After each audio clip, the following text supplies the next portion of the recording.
welcome to another episode of Mhelbeth's Table. Today, guys, we will make this very famous delicacy from the Philippines. And this is really good. To everyone who loves this, this is so delicious. And I teach you how to make it so crispy and soft inside. Alright, guys, this is the crispy pata. Alright, here are the ingredients. Alright guys, first of all, you have to blanch your pata or your pork, okay? Because there's lots of impurities here. See, it will be good. So you have to wash this after, okay? So now, I already boiled this for about 10 minutes. So now I have to wash it in cold water, okay? So after cleaning the pork, I put another set of clean water into my wok, okay? Then we will now add in the pork again, put it back. All right, it's already clean. I wash it, as you can see, okay? So I'll be cooking too. And we will add some of the spices. I have here celery. I add in the leaves. Next is, I have here dried peppers. I will add in as well here. And some star anise. And also peppercorns. Alright, you have to put a lot of peppercorns. And also, I have a whole head of garlic. I just minced it and I did not remove also the skin. That's fine. So you have to add in that as well. And I have lemongrass here. Pitpitin mo siya so para yung lasa niya is lalabas sa ating sauce. Okay? And I have big onion. Just chop it roughly. And of course, you have to add in the 1.5 tablespoons of salt because I have a big pot here. Okay. And I will add in soy sauce to add color a little bit. Okay. So, ooh, this yum.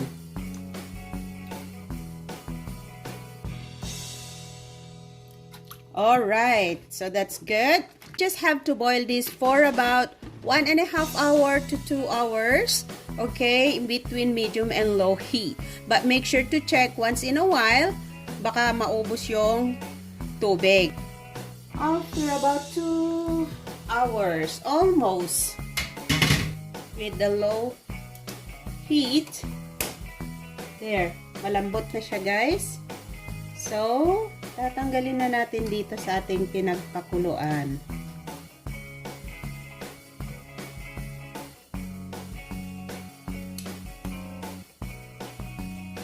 Oopsie.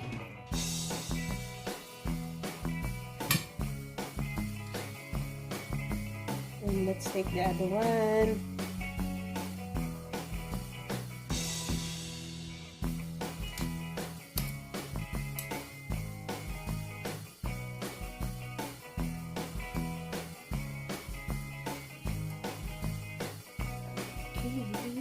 Oops. There you go. So now we are ready to break the pork, the skin. Just do the skin. Okay. This is one technique so that our crispy pata will be very crunchy.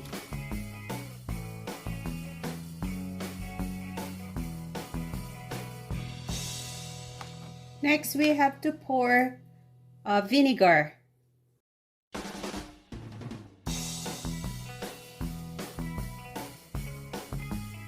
And we will sprinkle salt.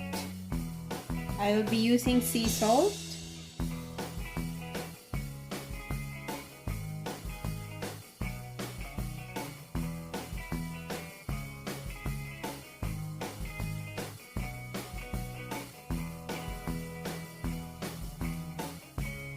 All right, so let this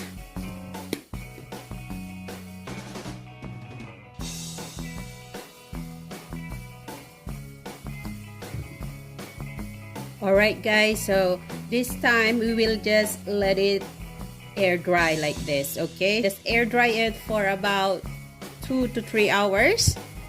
All right, our next step after we air dry this meat, hindi siya mainit na mainit. Okay, so that's good. So ilalagay na natin ito.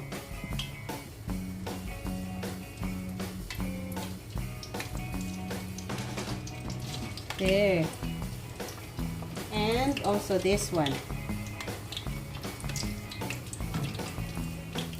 So guys, we will deep fry this for about 10 minutes in a medium heat, okay?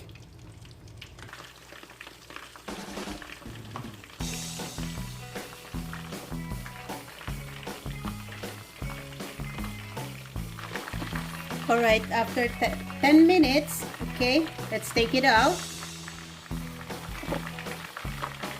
Ooh, look at this.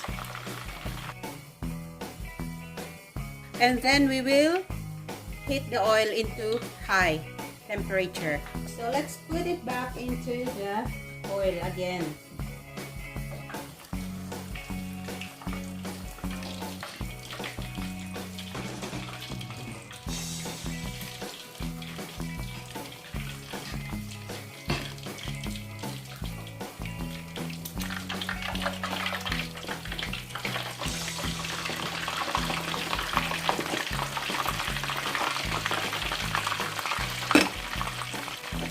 And we will fry this again for about 10 minutes, alright?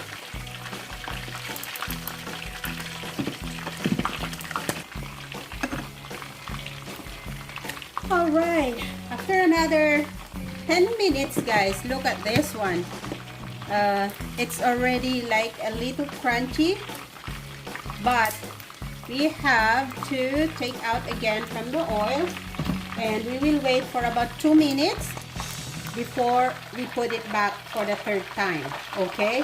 So that it will be really crunchy. Make sure that the oil is still on high heat. For the third time guys, we have to put back again to make sure it is really crunchy, okay?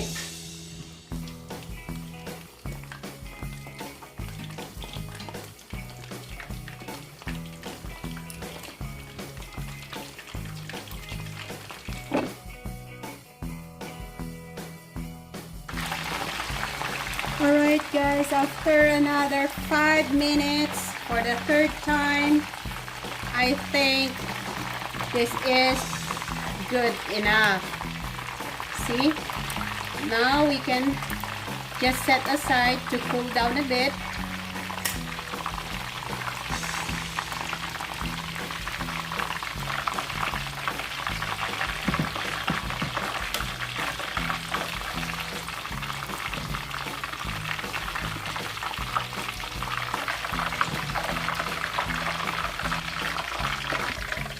And jadan!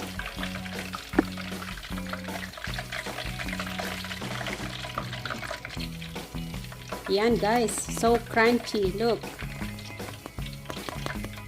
Alright. After that, we can make also a very delicious dipping sauce for this. So, I have here vinegar. I use cane vinegar guys, okay? And also soy sauce, onion chopped. You can use red, you can use yellow, or you can use white.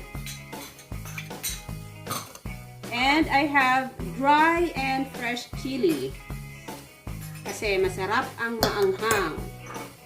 And also garlic and brown sugar. So let's just mix it up all together for our delicious dipping sauce to our crispy pata. Oh, I forget guys, we need to put ground black pepper.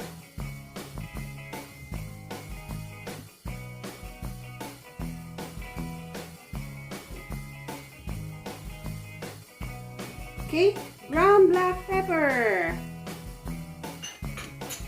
Mix it all up together and we have a very delicious dipping sauce.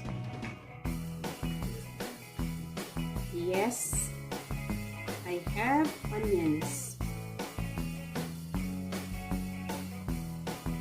Wow, so delicious. Perfect, guys. Okay, we're done. Here it is, guys, our super crispy pata. It's so delicious, guys. You have to try this. To all my subscribers, thank you so much. And if you are new in my channel, please don't forget to click on the subscribe button and the notification bell so you'll always be updated every time I will post a video in my channel. This is really, really good. Alright, guys, till next time again.